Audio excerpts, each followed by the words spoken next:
back, guys. Thanks for being patient with us and for supporting us. And as we continue to provide this, what we think is a really cool, unique resource. Our last 30 podcasts about life, death, and everything in between. And this is unique. Yep. Good morning, everyone, and Merry Christmas. It's Christmas morning by the time we post this. And so, we record on the weekends and then we post them on Wednesdays. And so here this Wednesday is Christmas morning. And I hope that you are celebrating it well and with people that you like and maybe a couple people that you don't. I mean, that's just how it's Christmas, so we got to deal with those people that we don't necessarily fully like. That's right. Hopefully you got all the shopping done, because by this point, I think everything's shut down. It's shut down. And so if you're listening from outside the United States, here anyways, everything pretty much shuts down on Christmas 25th. Yeah. Yeah, and so if you need anything, the likelihood is that you're not going to be able to access it. Nothing, not even maybe a gas station will be maybe a gas station. Yeah, and I remember years ago we ran out of yams to make sweet potato pie or whatever we were going to make, and we ended up at a grocery or gas station, and they had yams. They had one can left, and it was $5-6 for something you can get for $1. For $1 at Walmart or something. Listen, they know the resource that they're providing. Oh yeah, they know that nothing's open. They could have charged $10. So you're going to pay it. Buy it. I mean, what are you going to do? But anyways. So if you didn't stock up, do it next time. That's right. Next year. That's right. You know what? That's pretty much what life is, right? Life is a series of learning from the last time. From the last mistake we made, or the last errors, or the last situations. Like, I'll never do that again. But it happens. Every year with the family, we're like, okay, this year we know that the store's going to close. Like, we got to make sure, what are we going to eat for the following day of the 25th? And then we're like, oh, let's go find something at Quick Trip because we forgot to buy X, Y, or Z. No, it happens every year. It's true. Part of the traditions. Maybe for you guys as well, right? Maybe you're listening in and you're like, actually, I did forget this or whatever the situation is. But I know this year we put out my wife and I made a budget, and we stuck to that budget within. Man, we went over. It's always good to go over a little bit. I think, anyways, we're lucky that we can do that. But we went over a little bit, but we got everyone the things we wanted to get them. The kids always, we have 2 adult kids and 2 4 babies, and 2 little ones, and so we spoil them. Of course, they're going to get more, triple the budget than the big ones. Big ones, they don't need anything, man. We don't, as you get older, it's like my dad. He's like, before you even think about it, I don't need anything. I don't want anything. Like, we used to laugh about it, but now I get it. I 100% get that. I think what older people are saying is like, don't waste your money on something. Like, I don't need another tumbler. I don't need another coffee cup. I don't need any more ties or any of that stuff. I think for the kids more than anything is the sensation of being at home and opening something. Yeah. It could be like toys from the Dollar Tree, whatever. But if they're there opening the trees under the Christmas tree and all of that, I think that's a big where their enjoyment comes from as well. Yeah, that's the beauty of being a kid, right? You just being able to open something says a lot, and it means so much to them. Actually, 2 or 3 years ago, one of my children opened up the present, and they had this kind of unique face on them, like, but it's happening so fast, and they looked at the present. They said, "Didn't you give this to me last year?" Yeah, you hadn't used it, so I guess I didn't give it to you. That's exactly what we said. It's like, well, we saw it in your room, unopened, and we want you to learn a lesson finally and use it. The truth of the matter is, I forgot that I gave it to them too, and it ended up in because here's the thing: I buy gifts throughout the year, and I put them away, and then I don't remember from last year to this year what I got someone, but I know remember what you had to eat. I don't know what I had to eat. That's a true statement, but you're going to see as you get older. And by the way, we're wearing our festive gear. I am, anyways, wearing a. We did not match. We did not match this week. Okay, we did not wear our. What did we call them? Salmon colored shirts. Salmon pearl colored shirts we had a couple weeks back. That was accidental, but it was fun. So this week we really wanted to spend a little bit of time talking about Christmas traditions, right? And what it looks like in our homes and your homes. And if you want to comment, tell us, what does your Christmas look like? But are there any traditions that stick out for you, Cesar, that you guys do? And when do you celebrate? Because what I learned after working in Central America is that most Latinos actually celebrate the 24th. Mm-hmm. And, I grew up in the United States, so we celebrate the morning of the 25th. And so when I would tell people, it's like, yeah, my birthday's on Christmas, they're like, oh, the 24th? Like, no, the 25th. But all the Latinos thought I was born on the 24th because that's at midnight is when they celebrate Christmas. But so do you guys do the 24th or 25th? Yeah, we do the 24th. Honestly, it's usually, so it's been the last few years, or since we got here to the U.S., it's been a lot different than it used to be. But now, yeah, we still do it on the 24th. We get together, have like a late dinner, like maybe 8, 9 at night. Mm-hmm. We're together all afternoon or whatever, listening to music, watching TV, watching a movie, whatever it is. Then we have dinner, and then by 12, so by the 25th, that's whenever we all get together in the living room and start opening presents and start doing that, the gift exchange, everything. Full celebration at midnight. Yeah. We go up till we've gone till 3, 4, 5 in the morning. Just sitting there in the living room talking, listening to music, drinking, hanging out. Because honestly, that's when we celebrate. Yeah. For us, the 25th, for example, my brother that he has a wife and kids now. They go to my sister-in-law's family or side of the family. They'll open gifts there. They'll get together, and the rest of us we're just chilling at home because we're just. It's done. We went to bed late last night. So what do you do? What do y'all do on the 25th? Nothing. It's just chilling at home. We open gifts on the 25th, which is at midnight. Yeah. Till 2, 3, 4, and 5 in the morning. Then you crash. And then we crash. We wake up 9, 10, 11. We had some recalentado from the night before. And we just chill at the house. And maybe we'll go take some pictures at the Christmas lights on Main Street in Grapevine. Okay. There's also like a ice exhibit at the Gaylord. We might go do that. But if not, we're just at home chilling. You know what's that's really cool. I've not done a whole lot of, to my knowledge, 24th. If anything, I guess for me it felt more like a New Year's Eve. Just all right, struck 12 and then we take off. But I think it's because I already had plans to do it on the 25th, so I didn't want to ruin it for us, our tradition, right? The 25th morning. But what stands out for me is that many jobs don't let you leave until the 24th. Yes. We're lucky at where I work, they let us leave on the 23rd. But for a lot of places, you don't get to leave till the 24th. Mm-hmm. And I'm just thinking, man, it feels wrong if you're celebrating on the 24th to work that day till noon or 5 or 8 p.m. Bro. And then try to do that. That's got to be tough, dude. My brother at the restaurant that he works at, they don't close till 7:38. Oh my god. So he's done after cleaning and everything. 10 the earliest, 10-ish. That's why, for us, we also know that dinner will be 9, 10 whenever he's out. Everything's ready to go. So whenever we've worked at restaurants and stuff like that, whenever I used to work at a restaurant, it was the same way.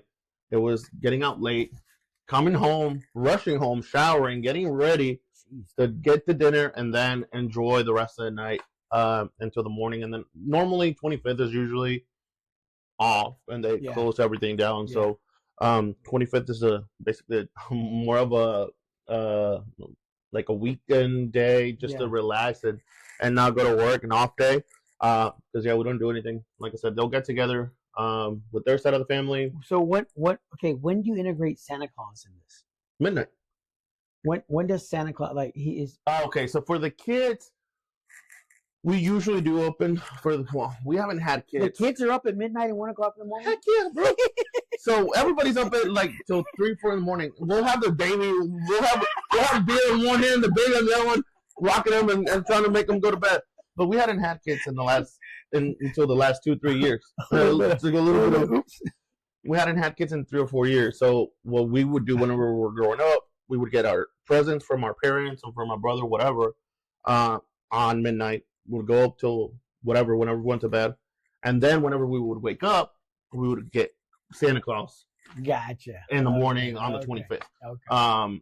And that's what I mean for us right now. The babies don't know. I mean, the oldest one is 3.5, so he's not aware. Well, actually, he's getting a little bit aware of Santa Claus. So we'll have some gifts for him on the 25th, but we'll also give him his gifts on the 24th. Nice, because they're up with us. I mean, they're running around the house. Yeah, they're and for us, the 24th really usually is staying up a little late, maybe watching a movie, but definitely like an intentional themed Christmas movie. And then everyone tries to go to bed relatively early. Usually because of planning, my wife and I are still wrapping presents or last minute stuff. Or this year, as in previous years, we're cooking stuff and getting everything we can pre-cook. The potato salad that can be refrigerated and all that stuff, all the cold items for the next day, because early in the morning we're gonna put a turkey. Okay. Or this year we're doing a jamon, right? We're gonna do a bone-in ham, more of a Panamanian tradition. Okay. So and I'll tell a little bit about that. But normally the 25th. We wake up early, the kids are still asleep, and then we get some bells and we like ring them a little bit. Like, oh man, Santa Claus just left. You just missed him. And the kids like, wait, what? Santa Claus was here? Like, you just missed him. And then they come down and we're like, all right, we're going to open up presents. And so we'll do like some hot chocolate or some apple cider. Very much, American tradition. And we send them back up to brush their teeth and get dressed because we're going to start opening presents and taking pictures. But the excitement is already there. So they already feel like, oh, we just missed Santa Claus. And I saw the presents again, just as a reminder. So they go back upstairs and, again, get the personal hygiene knocked out. And then we'll do light snacks because we're going to have a big lunch. So maybe donuts or something like that, or I don't know, some muffins or whatever.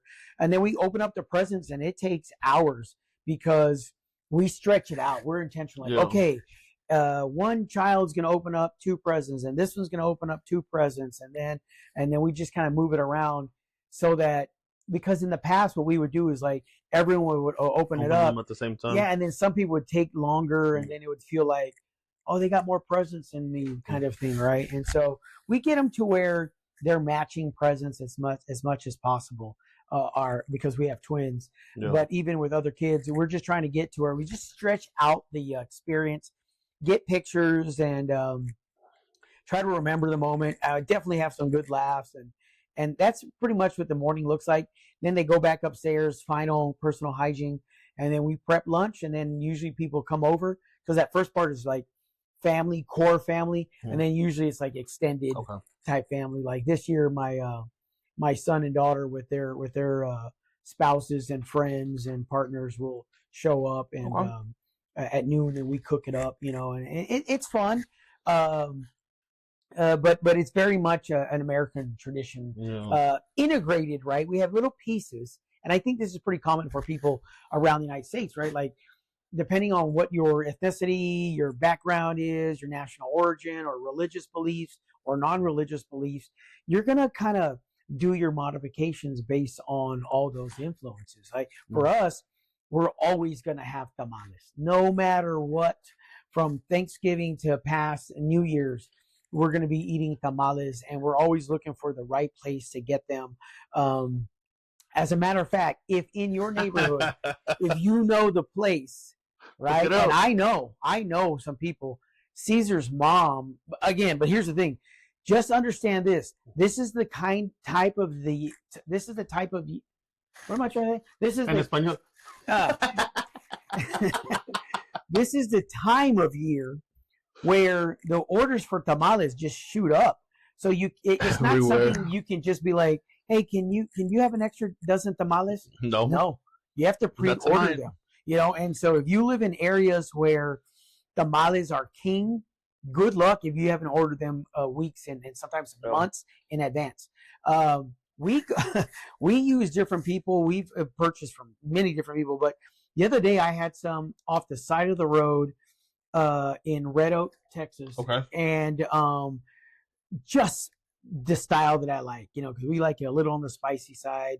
We like the pork and we like the chicken, and so, but we always have tamales, and I hope that in the comment side section, if you'll share something that you just have to have as well. Do you have tamales, or is there something else that you eat? I also like German cookies.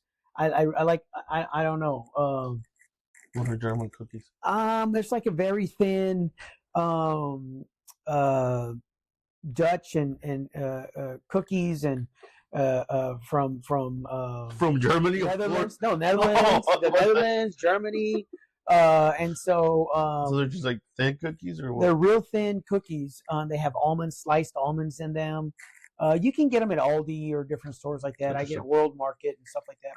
But I like them because they're really good to dip into your coffee. You know, I really like that as well. And I'm not a big coffee drinker, but when I do, I like it to complement a nice little donut or bun or something like that. So I picked up those German cookies when I was in the Army from some friends that were coming back from Germany, tours in Germany. And so really got to liking those. And I'm glad that at local grocery stores now you can find those. That's cool. If you live in a city big enough, like we live here in Dallas, you can find all of those Indian markets. Yeah, you can find. I mean, Asian markets, Indian markets, Arab. I usually go to the Arab places to get some really good colognes and stuff that you can't buy in the open market anywhere else. And so explore those areas, and you're really going to like them, and connect with someone in that community to help you explore. Like if you don't know about tamales, you know, like what are maybe it's possible. What are they? And are there vegetarian options? Certainly. Like we do everything. You can do. People do sweets. I was going to say there's even dessert tamales out there. I've never had one. I don't know if I would like that. They're not bad. I mean, it depends how they're made and what the filling is. But I've seen them with like bananas in them.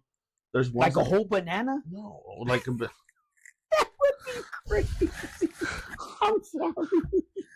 Yes, a whole banana in the tamal. Did they pre-peel it? I'm kidding. I'm not that. I'm dumb, but not that dumb. Okay. But yeah, I've seen with strawberry. And then they'll mix the strawberry within the masa. Yeah. And it's the pink. Yeah, it masa comes out pink. So. And that's kind of what throws me off a little bit is I'm not used to seeing pink masa, and I'm like, I bet it's good. It's good. I mean, it's if you like the sweets and stuff like that with the desserts, it's pretty good. Yeah, you know what I started eating when I was in Guatemala was and I forgot what the name's escaping me right now, but it's a tamal. Okay. It's a fatter tamal. It's just sweet corn. Oh man, I'm so sorry. Yeah, the name escapes me. It's tamal de lote, I think, or pan de lote, something like that. Yeah, they call it something else, but yeah, I've seen it at the Mexican stores. That's what they call it. And what we like to do is slice it when it's cold, put it in a pan with a little bit of mantequilla with some butter. Okay.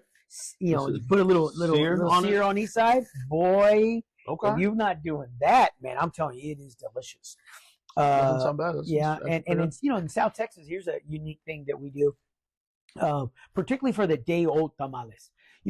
Day one of tamales, they're so tender, and the masa is so suave and all this stuff. And it's just, if you've ever had a freshly made tamal, you are among I think the luckiest people on the planet. They are just at that level.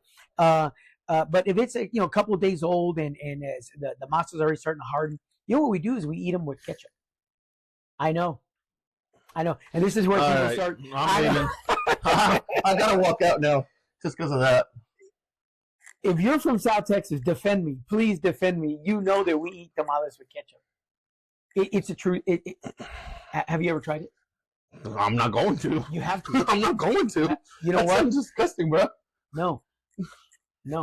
I don't even eat hot dogs with ketchup, and you want me to put it on the tamales? Dude, you have to. I mean, I have heard it before, but I've never tried it. Do not. I've never known anybody that has ever tried them until now, I guess.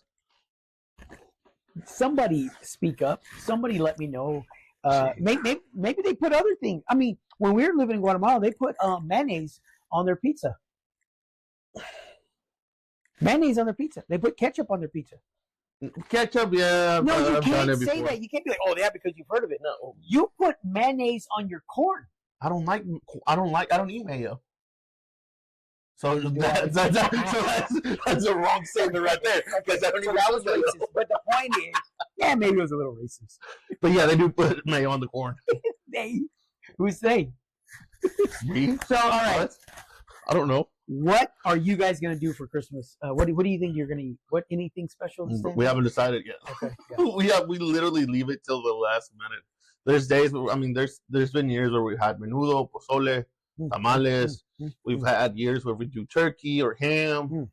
There's even years that I think we've done like tacos, just like a barbacoa kind stuff like that, and just boom, that's easy enough to do, and especially if it's like I said, it's just us. It's my mom, brother, sister, their partners, and me. Yeah. And the babies. Yeah.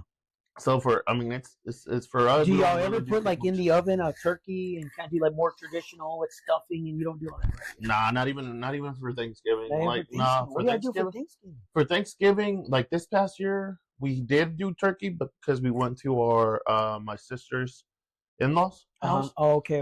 So they did the turkey and we just brought some sides and stuff. But I mean, sometimes we do like escada. We've done that before. We've done the like a big old brisket and just put it in the oven and let it cook overnight. We've done pozole. We've done again menudo. I think those are big traditionals that we do. We've done barbecue. I used to work at a barbecue place and we did that. What's the longest amount, days or weeks or months, that you've gone without Mexican food? 30 minutes? Is it a meal? 30 minutes? Right? Like every day you're getting Mexican food. Yeah, we eat Mexican food. I mean, that's the only thing that we cook, Mexican food. I made pad thai last night. I had enchiladas last night. I like to explore and see what I can make, and actually turned out pretty good. It's So I explore a lot. Well, whenever I cook, I do like to explore a little bit more. Yeah. But but the base is more of a Mexican base. Right? Yeah, usually. You kind of explore out that way. Yeah, I got you. All right, so I'd like to hear from you guys. What do y'all plan to do? We're as I said earlier, we're gonna do the bone-in ham, traditional Panamanian style, with arroz con pollo, Panamanian arroz con pollo. Oh, that arroz con pollo is good though. I've never had it here before. Yeah, my wife really knocks that one out of the park.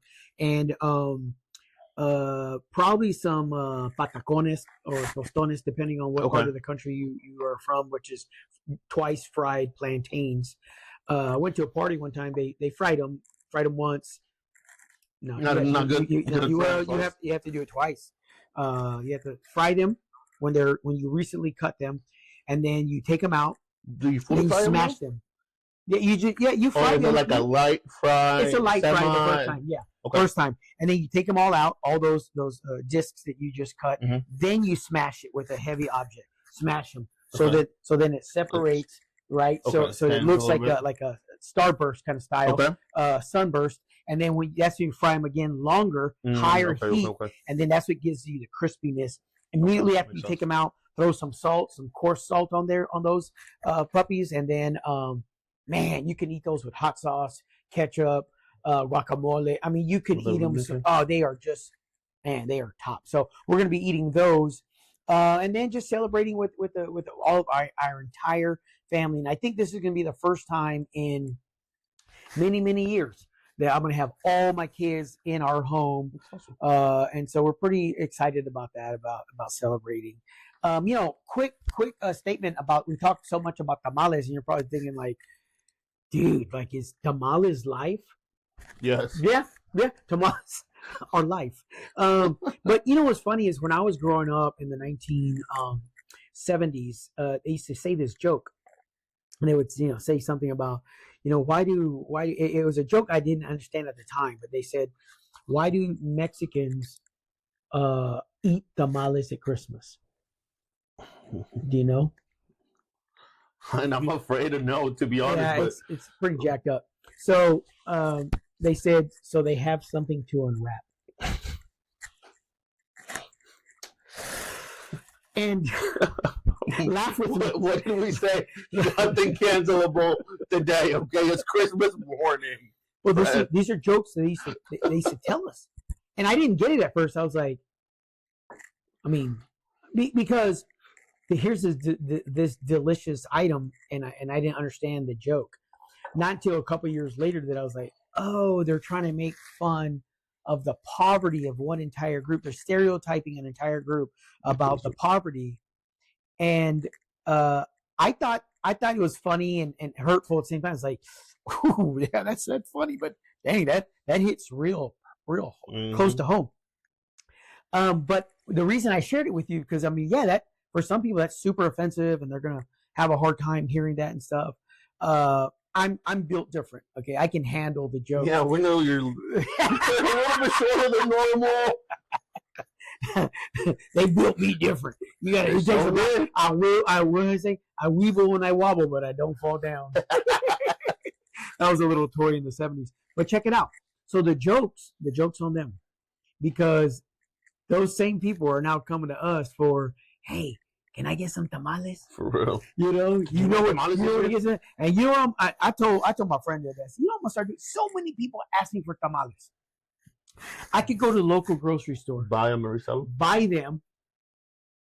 All I gotta do is put them in foil. Yeah, that's it. And they'll look and sell them $20 when I just paid $9, $10, $11. Yeah. Okay, I could do that if I wanted, but I'm nicer than that. No, no. I suspect some people are doing entrepreneurs. And I will say this, and I don't mind saying this all day long. The best store-bought tamales I've ever had in my life. Now this is crazy. HEB, bro. HEB is, man, dude, they're just at the next level. And what Cesar and I talked about doing next time is a show where we're gonna get a food product. Maybe the first one is tamales, might right? as well. And so we're gonna get a food product from 5 or 6 different places, and we're gonna eat them and taste them and grade them, and just kind of see where we go with it, right? And let's see if in a blind test, you can pick which ones are the HEB ones. I can pick which ones are the best, and I'm saying it's HEB. And if you would like to suggest where we can buy them, we want it to be store bought. But I have a question though for that. Can I be homemade? No, well, that not that for HEB. No, I'm saying for the audience. Oh, so they have suggestions where we can buy them. We don't want to do individually homemade because store bought. There's no way you can't compare those. Yeah. So where have you had them? HEB West, the ones down south, or the one? Okay, because I was about to say, do you think it might be different from the ones that are down south? No, because they're being shipped from San Antonio. Okay. Yeah. That's what I was saying. Is I mean, obviously, if you go farther down south, Mexican food does get a little bit different. Gets a little bit better. No, for sure. And to be fair, each person has a different understanding of what is a tamal and what is pleasant about a tamal. Mm-hmm. You know, like a quick story. When I first visited the country of Panama, and I'm talking to my wife, she's my girlfriend at the time, and she invites me to her home, and it happens to be Christmas time, and she says, yeah, would you like a tamal? And I said, yes. Oh, and she says, more than one? I said, yeah. She said, well, how many do you want? And we're having 2 different conversations. And I said, 6. And she said, what? And I'm thinking, I was thinking like, oh, my wife's family is so poor. They can't afford 6 tamales, maybe, because her look was like outrage. And I'm like, because what else could it be? Mm-hmm. I just looking at their home, and very, very difficult upbringing. They were just building to the home. And so, again, very humble, hardworking family. And I just figured she didn't want to give me 6 tamales because, like, this fat ass. You know, because she shared with me that they would buy a 1-liter soda and share it throughout the family. Okay. There's 7 or 8 people sharing 1 liter. So, and I told her in the United States, it's nothing for a person to drink 1 liter of soda on a day. Yeah. You know, and so I just figured it was the same thing with tamales. Long story short, she says, let me just bring you 2 and then you decide after that. And she brings me these giant banana leaf wrapped tamales with a little bit softer masa with olives inside, and I think pieces of tomato and whole pieces of chicken with bones inside. I wasn't ready. That's what they were looking at you weird, bro. Yeah. Like, I'm fucking gonna eat a whole chicken with this thing.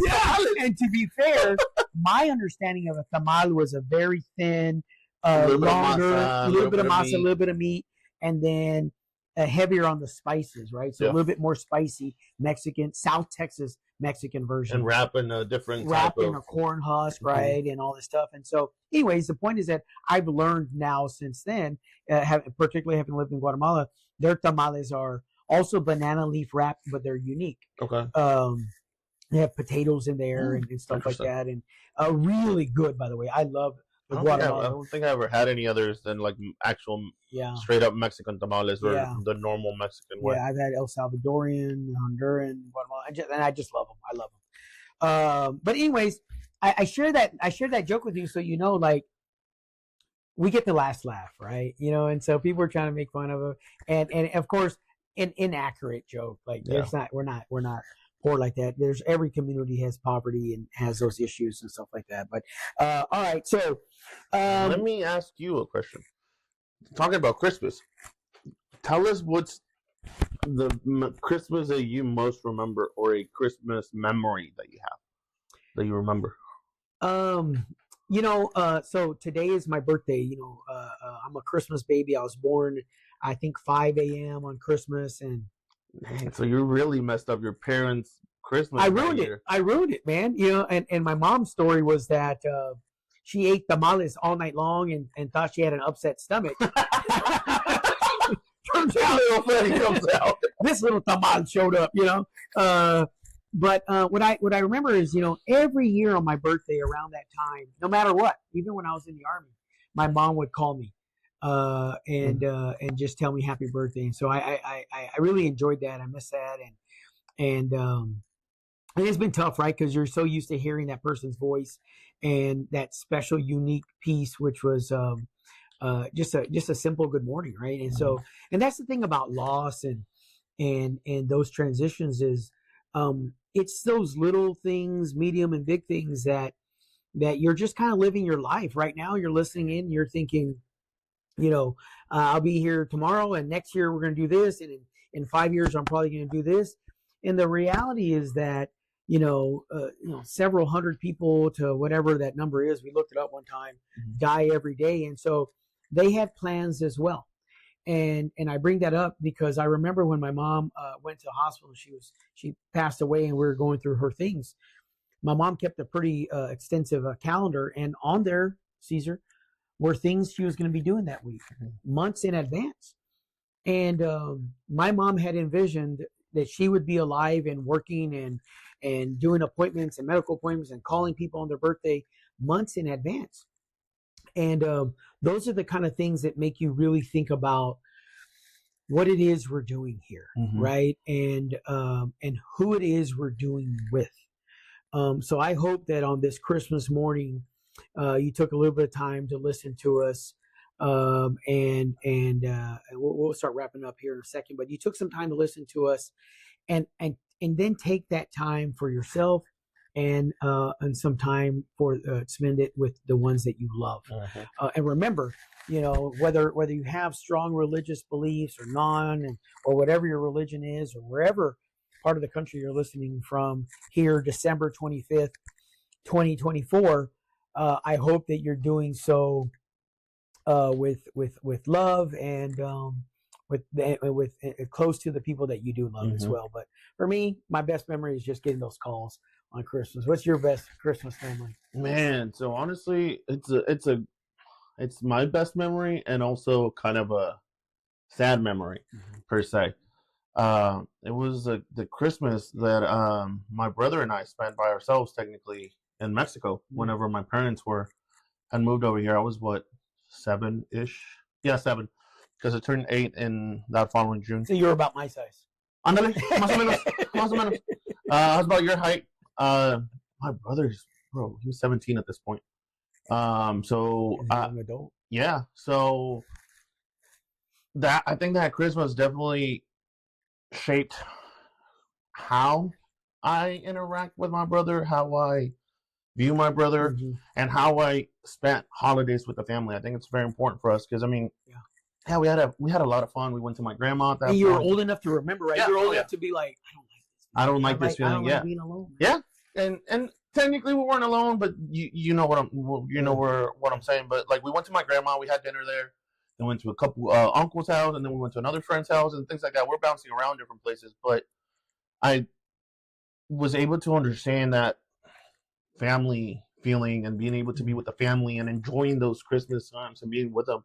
And it also, I think, those times made the relationship, because me and my brother spent a year by ourselves out there in Mexico, and he was the one that was basically taking care of me for that whole year. So that relationship between me and him went from being my older brother to seeing him as a second father figure for that time period. And I think that definitely changed our interaction and the way we see each other and the way we, honestly, just the way we are with each other. We're so much different. He's my best friend. He tells me everything. I tell him everything. Like that, we're super close that way, and we're super connected. No, I get it. And being 10 years apart, you don't necessarily think it would happen that way. Because again, he's 17, I'm 7. Like, what am I have to do? I don't have nothing in common with a. But he carried himself as a 20-something-year-old. Oh yeah, of course. His maturity level was advanced. Yeah, so I think definitely that changed that relationship. So for me, it's been a memory that, I mean, we still talk about it to this day during Christmas and things like that. But it also gave me the understanding that Christmas is with the family, however much we can be with the family, whatever we can do, and just be in peace and be in contact. Put everything aside, because there's been some difficult times within the family where there's been times where I honestly haven't been wanting to be around Christmas or with the family or whatever at this point in time. But I go back to that and I'm like, no, I understood how I felt that moment with not having my parents, not having my baby sister, which was 5, so she was with my grandma, not having baby sister with me, and taking advantage of the time that we have together. Yeah, man. Now we don't have my dad. My dad had passed away, so there's been a few Christmases that he hasn't been with us. So taking advantage of the time that we have together with the family members that we do have now, and just honestly taking advantage to be with them, enjoy their presence, have fun, laugh, and create these long-lasting memories. Yeah. And not just for us, also for the babies. I think that's also another important aspect of it now. Yeah. There's 3 babies in the family, so we're wanting to create those memories for the babies and have them feel like, oh man, I love Christmas because everybody was together. My uncle spoiled me, my dad spoiled me, things like that. So yeah, I think that for me, that was one of my favorite Christmases, but at the same time, it also a little on the sadder side of it. And that's a great point, Cesar, because one of the things we talked about in preparation for today's episode was, how the holidays affect our mood, how they, I was talking to some international friends, and I said, you're going to really get an exaggerated happiness sense of the United States during the holidays, right? Everybody feels like they're nicer, bro. Yeah, everyone's nicer. It's like you're in a grocery store, like, no, please go ahead of me, or you're driving, and people are like, I was like, oh, I'll pay for your coffee, or whatever, little things like that. All these things, and then right around mid-January, everyone's like, F you, F you, F all you, and that's the reality of it. But right now is like this really beautiful time where people are, I think, being kind and thoughtful to each other. And I think part of it is because so many people experience tremendous difficulty, what they refer to as like seasonal affective disorder, feeling sad during the seasons. Yeah. And the reason why is because this is when we miss those people that had this impact on our lives. It's when a parent is going to miss their child if they lost a child in previous years or something along those lines, and when children are going to miss their parents and grandparents. And so this is something that affects all of us. It doesn't matter the gender, or ethnicity, or nationality, whether you have religious beliefs or not. When you miss someone, dude, you miss someone. And it's one thing to have a breakup, which is still tremendous, right? You go through a breakup, and it could affect you and your mood and everything. And then you could almost compare it to the loss of a family member, particularly during this time of the year. So, reach out to your friends if you're experiencing that, and know that you're not alone. Know that millions of people are experiencing the same mood and difficulty during the holidays. Yeah, going through the same emotions. Again, we've talked about it on different podcasts. Just we're all humans. We all have emotions. We all have feelings. So some of us bottle them up a little bit different than others, or show them different than others. But at the end of the day, we're all feeling the same kind of stuff during this time of year. That's why there's those specific definitions for seasonal depression, things like that, that come into play, because it's not just a one person thing or a one group of people. We all feel it. We all go through it. So yeah, just make sure to look out for everybody. And especially, I think, honestly, one of the biggest people that we need to look out for is for those that always say, oh, I'm okay. Oh, I'm fine. Yeah. Oh, I don't want to talk about it. Oh, I don't want to do this. True. Because I think in our experiences, I think at least those are the people that are suffering the most. Yeah. Because they're bottling it all in. They're trying to put that brave face in front of their family, their friends, to be like, oh, hey, it's the holidays. I got to be okay. I got to be happy. I got to be joyful and things like that. But deep down inside, those feelings are eating away at them. Yeah, man. So being able to understand that aspect of it, and just be mindful of people and look out for each other. For sure. Well, let's end this on a high note, man. And thank you guys again for listening. What's your favorite Christmas song? Do you have one? Yeah, probably Santa Claus is my song. That's been bro, we've always, like, that, for some reason, that's the one song that I remember as a kid, and we'll always play it. I always sing it. That's always been, I think, Santa Claus is my song. That's a good song. Santa over here trying to be Sancho. Over here trying to step in and get in here with some stuff. That's none of your business. This is none of your business, Santa. I like the song from Wham because they play it all the time. Last Christmas, I gave you my heart. Yeah, I really like that song. I'm an '80s kid, man, so I really dig that. And of course, I like Mariah's interpretation of Christmas songs, and like just her ability to sing and she has the market on that. She does. She really does. And when we're growing up, that's what she's known for, and that wasn't always true. She was just a really great artist and singer, and now most people know her for Christmas. And then on the Spanish side, I like Burrito de Belén. And I always thought that was a cute and fun little song. And it's my daughter's name as well, Belén, which we know is Spanish for Bethlehem. So we like those songs and stuff like that. And we'll be playing them. We'll be playing all those in our home. It's an international interpretation of Christmas. We really try to learn about other cultures and what they listen to and even what they eat. So if you have any suggestions for songs, put that in the comment section. We're done here. We're going to continue to explore different opportunities and avenues for us to expand in our podcast, and we hope that you'll keep listening and continue to support, share, like, and what's the other thing? Share, like, and comment. And comment. Yeah. I forget. Yeah. It's something like that. And that's it, man. We'll see y'all next week. Pretty excited. See y'all next year. See you next year. 2025. And perfect, because we're going to be kicking off some new stuff, aren't we? Yeah. Tell them all about it next week. We'll drop something next week, so we can give you guys a little preview of what we're working on. I think you're going to like it. I think you're going to like it. All right, brother. Thank you, man. We'll see y'all. Have a great week. Merry Christmas. And Happy New Year.